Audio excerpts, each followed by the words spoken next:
Wall Street Memes Casino, I'm fine. and Sportsbook. Welcome to episode 43 of Talk Smart with Pugh. and McCart. That is Joe Pugh. I'm Andrew McCart. Joe, quite snug I know. this time round. I know. So we're sharing a room. We're sharing a sofa. It's not. It's like It's a I big don't know. one-seater. That's what it is. I don't know if this is just enough for me, to be honest. Exactly, mate. You're making me look tiny here. Yeah, I know. But I know. anyway, Like George and Lenny. Well, we're here in Leeds. We're sharing a room. We are. We're sharing a room together. I wish I wasn't, because your snoring last night was fucking ridiculous, if I'm going to be honest. But I can't deny that one. Well, we won't talk about what time you came in either, right?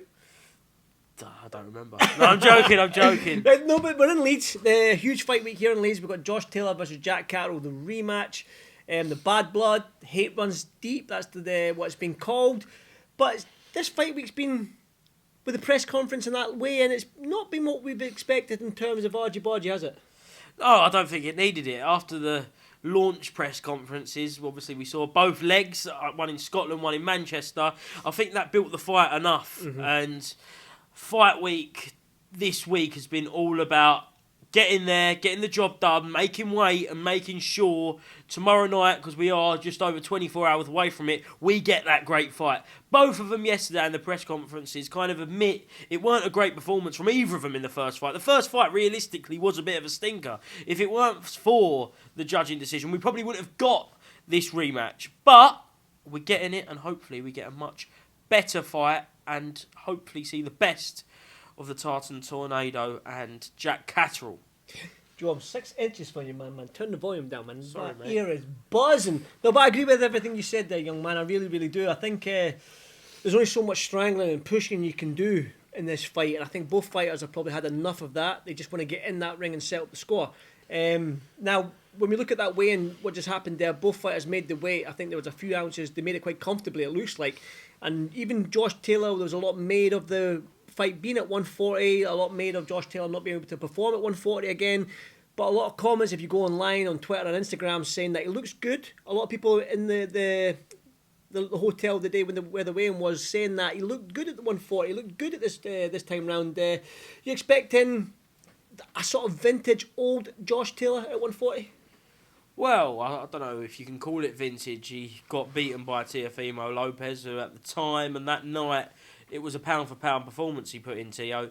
And then you go back to the Jack Catterall performance, and it was an off night. He said himself he probably should have taken the fight a little bit more seriously. No one was expecting that from Jack that February night 2 years ago.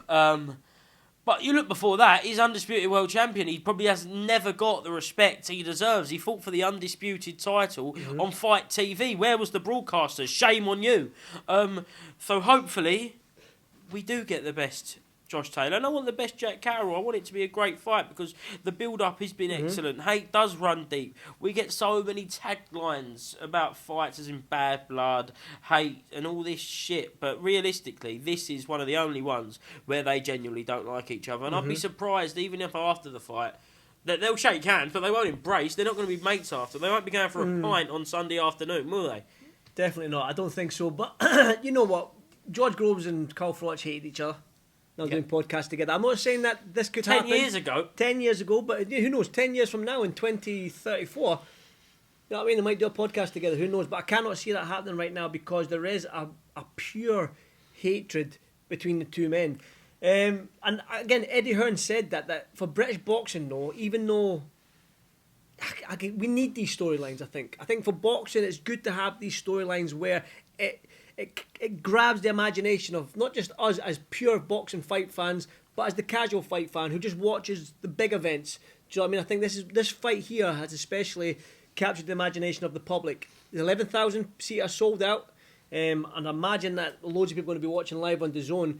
And I think we're in for an absolute cracker, Joe. And I think that the way Josh and Jack both looked on the scales, the way they're both fired up, they both said at the press conference that the first fight was a stinker. They both performed badly.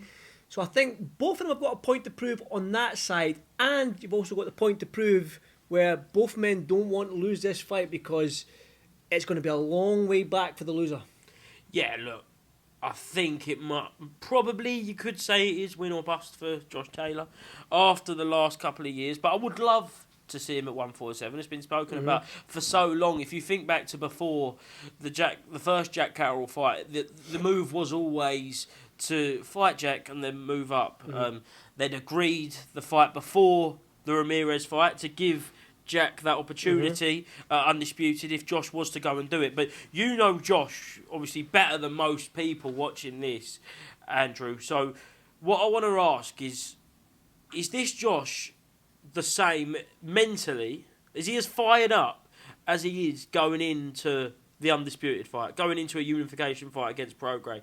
Because there isn't a world title on the line, but there's a lot of pride with this one. There is, and I think that the pressure of that zero. Yeah. Do you know what I mean? Sometimes that can, especially in Josh in Scotland. Josh is the flag bearer for Scottish boxing. He just doesn't. He doesn't just fly the flag for like being undisputed. Do you know what I mean? He is a Scottish boxing legend, and the only way we get big events in Scotland is if Josh Taylor comes to town. Do you know what I mean? So for Josh to lose that zero, maybe a little bit of pressure. That little pressure valve's been turned on a little bit. So the weight was lifted off his shoulders. He's lost. He doesn't have to worry about being undefeated anymore. I think that Joe Mack has nailed it on the head to me yesterday. If you watched my interview with Joe McNally, that is, he basically said that Josh has lost a lot of energy in the press conference, the final press conference and the weigh-in by getting amped up and fired up and pushing and shoving and screaming and shouting. He's lost a lot of energy. Listen, it's not easy for Josh to make this weight. Probably it's not easy for Jack to make this weight. But they made it. But for Josh, losing that extra bit of energy 2 days before the fight and the build-up to the fight, it's probably killed his performance in the ring. You've seen it at the press conference yesterday. You've seen it at the weigh-in today. He wasn't fired up in terms of he was shoving. He was just cool, calm, collected, conserving his energy a little bit. Do you know what I mean? And maybe that can translate into the fight where we're going to get an old-style Josh Taylor. I mean, like the Prograis, the Baranchik, the Postal, the Dave Ryan Josh Taylor, the Josh Taylor that's got that footwork, got that inside fighting, and Jack is going to match him. Jack is a good fighter, and so is Josh. And I think this is it. We're going to get an absolute cracker tomorrow. I just want to say a little story about this. Not many people know that during Josh's undisputed fight with Ramirez in Las Vegas, Jack Catterall showed up. He went over to Las Vegas. He'd done a couple of rounds sparring in the Mayweather gym, and he obviously came to watch Josh and Ramirez. Now, after the fight, Josh had done his media bit, and because it was inside the Virgin Hotel, we were getting ushered by security, but Josh was getting mobbed by Mexican fans, and we were trying to get ushered into the lift to go up to Josh's room. But the security was finding it hard, all the Mexican fans trying to swarm around Josh, so we all got ushered. There's maybe me, Ben Davison, Josh, a couple of his mates, probably about 6 or 7 of us getting ushered into the lift to go up to Josh's room. Then Josh noticed there's a group of Mexican fans, probably about 10 deep. Then Jack Catterall was over there against the wall. Josh held the door open. I was like, Jack, come on up to my room. So the security made a path for Jack to come into the lift. Josh and Jack, we went all the way up to Josh's room, and then Josh and Jack shared a pizza together and had a beer together to celebrate. And looking at that, remembering that night to now what's happened, where we are today, it's amazing how things can just do a 180. Do you know what I mean? The fight game is just a different game. This boxing game is just different. You can be friends 1 minute, and it just takes whatever it takes just to be complete enemies. And the hatred that these two have is crazy. It's immense. Yeah, look, a lot's happened in, what is it? I think it was 3 years ago this week, wasn't 3 years it? ago this week. Since he becomes undisputed. Wednesday. Yeah, look, so 3 years have gone by. In some ways it's gone really fast, and in some ways it's gone slow, because realistically Josh has been inactive. He's had 2 fights since then, and they're certainly the Catterall performance, probably one of his worst performances. So he's going into that, but as you said, he's lost the pressure of the O. And one thing's for certain, what you said about the weigh-ins, every time he did go into a weigh-in, whether it was amped up, whether it was just a bit of anger, a bit of aggression, wanting to get in the ring, it was always intense. He's a very intense guy around fight week, is Josh Taylor. Something that I picked up on today is he looked nice, calm, really relaxed. He was smiling, he was enjoying it. I think he likes being the villain. He likes playing that character. I think he will thrive on that. And I think the more fans coming over from Chorley, the better for him. Because realistically, there probably will be more Catterall fans than Taylor. Because even the neutral fans, if we're being honest, will want Catterall to win because of how people see the first fight play out. Josh Taylor is going to go in there. He's going to embrace being the villain, and I think he's going to absolutely stick it on Jack Catterall. And we'll see tomorrow night, is Jack Catterall too tricky? Is he too skillful? Can he nullify Josh Taylor's attack? Because I think it will be an all-out attack, old school Josh Taylor. And the thing is, like I said to you, the loser's got a long way to go, a long way to come back, a long ladder to climb. It's like snakes and ladders, like Eddie Hearn says. And that snake is long for the loser. But the ladder for the winner is short. That 140-pound division right now is probably the best division in boxing. Devin Haney, Ryan Garcia, probably he's moving up to 147 if he's staying in boxing after that B sample that's came out. Devin Haney, Subriel Mateus, do you know what I mean? Liam Parrow, just an absolute stacked division. Jack Catterall, we've got Dalton Smith who's there or thereabouts. We both like Dalton Smith as fans of Dalton Smith. It's an absolute dangerous division. I probably missed somebody out of that's probably up there that. There's loads. There's so many. It's the most stacked division. We was talking about earlier over a bite to eat. It was 147 for so many years when you go through the Mayweather years, and then the next generation with your Terence Crawford, your Errol Spencer. They're moving up in weight. We've got Boots. Boots will have his time, but at the minute it's so exciting. That's what I was going to say, because even if you stick around 140, you're in a good division. Like I said, you win this fight, the ladder's short, to climb, you'll probably get a world title fight. No doubt about that.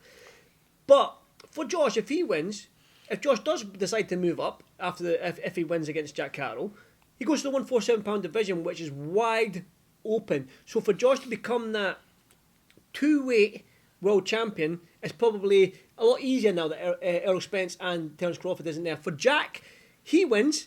If he wins, he's in that 140-pound division where he's stamped his authority. He's shown that he's at that level, clearly.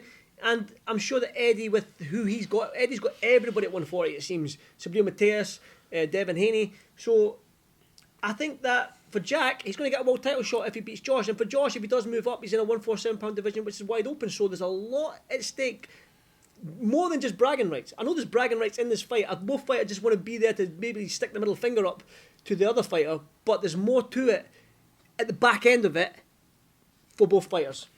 Yeah, look. I want to talk about Jack. We've spoken a lot about this podcast, rightly so, about Josh Taylor, for our undisputed champion. But Jack Catterall, since that fight, his career has been filled with... Activity has been key for Jack. It has. But at the same time, it's been filled with uncertainty. He signed with Boxer, then he signed with Matchroom. He was going to have the rematch with Josh Taylor, then Josh Taylor fought Teofimo Lopez. He was meant to fight Josh Taylor last month. It's been uncertain. But these past performances... First, a tough Dara Foley, and then, let's be honest, the past it Jorge Linares, legend Jorge, but he wasn't the Jorge of old who fought Kevin Mitchell, Luke Campbell, Anthony Crolla. Jack Catterall, this past, 12 months, has found certainty. But it's whether he can put himself in the mindset he was February 2 years ago. Because that mindset, he was coming in under the radar. The one of the judges, John Lewis, admitted this week he'd never even heard of Adam Catterall, for Christ's sake. But Jack Catterall. Jack Catterall, sorry. Adam Catterall. Adam Catterall, if you're watching, good evening. Adam Catterall, listen, legend of the fight game. We love you, mate. But it was Jack Catterall, I think that Joe means there. John Lewis. Ian John Lewis. Know he also said that he never knew who Jack was going into the fight. And then he said if he met Jack on the street, that I'd ask him a question. He'd ask him why he threw the fight away in the last few rounds, which, again, we've tried to get everyone's opinion on that. I tried to get Sam Jones, you tried to get Eddie Hearn's opinion on it. It seems like they don't really want to talk about it. They just go like, whatever. The first fight's over. It's all about tomorrow night. In 24 hours, it doesn't matter about the first fight at the end of the day. It's going to matter who wins this one because it is so big for them. It's bigger for both of their careers than the first fight. Because if Josh Taylor cruise to a points victory. No one would have complained. He'd still be the undisputed champion. He would have moved up. Jack Catterall, would have gone away, probably rebuilt himself, and probably been a world champion himself by now, because them belts would have gone their ways, as they have. Teofimo Lopez, that's what I keep thinking. I was thinking, rattling my bread, who the heck is WBO world champion? It's Teofimo Lopez. So, with Josh now, and Jack, this is make or break. Because it's such a big rebuild, especially for Josh. Jack, he will have to go straight into a 50-50 fight if he wants to carry on at this level. So it's must win. And I think there's going to be a lot of pressure on both guys. Pressure on Jack to perform the way he did on that night in February in Scotland. To close that gap. To make Josh not look like the undisputed champion, not look like an all-time British great, that he is, by the way. So we will see who can cope with the pressure. And that's going to, listen, it's going to be a great night. I cannot wait for it. People know where I am. Right? People know my relationship with Josh. It's been a tough week. No. I'm very biased. No, I'm not. I'm good friends with Jack, so it's a tough one for me. But I'm going to sit back, relax, enjoy it. And listen, may the best man win. I'm going to sit. I don't sit in the. No, you want Josh to win. Well, but may the best man win. And let's put an end to this saga, right? If it's a good fight and the winner comes out victorious, give that winner his flowers, and let's move on with both man's career. I think it's been a long 2 years and so many months in this build up. So let's just nip it in the bud, end it Saturday night, which is tomorrow. We've had the weigh-in. This is coming out at 7 o'clock tonight. Sorry. So let's nip it in the bud. But we will touch on next week because I'm away to Saudi Arabia on Sunday for this 5v5. I'm absolutely gutted that Bivol and Bertobiev isn't on. That was one of them fights that I thought, as a pure boxing fan, when I look at the styles, you've got this slick boxer who's neat and tidy, and Dmitry Bivol. Then you've got this come forward brawler who just throws 100 punches, just throws them from all angles. And Bertobiev, so it is which style this sort of like overrides the other style, so to speak. But that fight's not happening. But we've got 5v5, historic night. Frank Warren versus Eddie Hearn, and those 5 fights can headline any card, I believe, in the UK easily. Yeah, from kind of every level. When you look at it realistically, the smallest fight on comparative levels is Willie Hutchinson versus Craig But that Richards. could be a York Hall. That even Copperbox. Headlines are Copperbox. But we'll talk about that next week, because all that matters is tomorrow night. Leeds, H runs deep, the rematch. We've waited 2 years. Let me say something. No. We've actually got a guest in here. We don't normally do guests. I'm going to drag his tits over here. Matt Lenahan, come over here. Come right behind him. You've not said your piece on this fight. Come on. Welcome to Talk Smart with Pugh and McCart, young man. I don't think it should be on the channel. Come on, shut up. Boxing Socials, Matt Lenahan. As he zips up, do you want to sit on my lap, Matt? Or do you want to come behind him? Matt, you've heard us talk and spew our nonsense on Josh Taylor versus Jack Catterall. Yeah. You need to come in, man. You need to come in. It's a bit of a I'll come in here. There you go. Come in. Listen, there we go. Look at this. Yay. Now, you've heard us spew our nonsense with Josh Taylor and Jack Catterall. Yeah. What are your thoughts leading into this rematch? I think look, I think Josh Taylor looked extremely well at the weigh-in. That was going to be sort of what swayed what I think is going to happen, but he looks really well. Jack also looks really good. Josh has got a huge point to prove in this fight. I think people forget he was undisputed. I think sometimes that goes under the radar, which is crazy. But I think this is a complete 50-50. It's who handles the occasion better. Josh has kept himself very calm all week, which is not really associated with Josh. You think hot head will lose it. Especially like after the first fight, Jack had him sort of what seemingly rattled most of the week. It's like he's conserving his energy for fight night, which is a good thing for him. But Jack's also improved since that first fight. I genuinely can't call it. I don't know. I am sitting on the fence. I'm not predicting it. But You know what he said at TGI Fridays, by the way. He's got a winner in his head. Trust me. No, I think at the start of the week or before you see Josh off the back of the last 2 performances, you can't read too much into the T.O. performance. T.O., when he's on it, pound for pound, one of the best in the world. That was one of the best performances I've seen live. But I think you may sort of lean towards Jack just because of Josh's last 2 performances. But I don't think we should judge people like too much on the losses. That's what makes boxing good. You have competitive fights, you roll the dice at the highest level. you know, you can take a loss. Tyson Fury just lost to Usyk. Don't mean he can't come back and beat him. Like, who cares? We just want to see good fights. It is a long way back for both. I'd say it's probably a longer way back for Josh just because of where he's been. But if it's a good fight, an entertaining fight, goes the distance, and there's a loser on a close decision, both come again, and you never know, we might get a third. There we go. I hope not. I hope You not. hope not. I hope not. I hope we don't get a third. At least you're watching this one. At least I have not watched the first fight. People don't know. But thanks for that, Matt. Welcome to Talk Smart, episode 43. It took us to get the legend that is Matt Lenihan on this podcast. But his heart was busy. yeah. Well, talk about Poland. But listen, we're going to go across the street to O'Neill's bar because we're going to watch Lawrence Okoli try and rip that Bridgerweight title off Lucas Rudansky in Poland. That's tonight. The golden question is, will you be having a pint, mate? That is the golden question. Maybe next week we'll find out. Because I tell you what, Joe, I've met you. We talk to each other all the time on a podcast over Zoom. We don't really do shows together. Well, have we done this our first? This is our first fight week together. We've only actually met twice in person. IFL Live. And then what was the second? This. Is this the second Yeah, time? this Is is that the it? second time. I feel like I've known you all my life, man. I know. How have you found me? Yeah, I found you disturbing to begin with. Yeah? Yep. You've got. I get that a lot. You've got that. You've got that vibe about you where this kid will. Gut! Yeah. No, I'm joking. No, you're quite a fun kid. You're a lovable, likable. You love life, and you just enjoy every moment of everything that you're doing. Whether that's taking taking a dump in that toilet, you're enjoying it. You enjoy everything that you do, and that's what I like about you. You're just a lovable lad. You're a lovable rogue, and and I think that. All right, mate. We're sitting a bit close. Yeah, we're sitting a bit close, What's man. going on? No, but it's It's a loving, as Frank Warren would say. That's not a loving. Listen, you are a nice kid. Loud though. You're loud. You can. You're loud. I get that a lot as well. No, but you're a good kid, man. And will I have a pint tonight? I don't normally drink, but because it's you, Joe. I might have a pint of Madry. A pint of no. Comment down below. What is the beer of choice on tap? Peroni, Asahi, Estrella, Stella, not Madry. On that note, 7 o'clock tonight on all social media platforms, YouTube, Facebook, Spotify. Get on it and let us know what your thoughts are on this huge rematch with Josh Taylor and Jack Catterall. Will we try and fit another one in before I go to Saudi?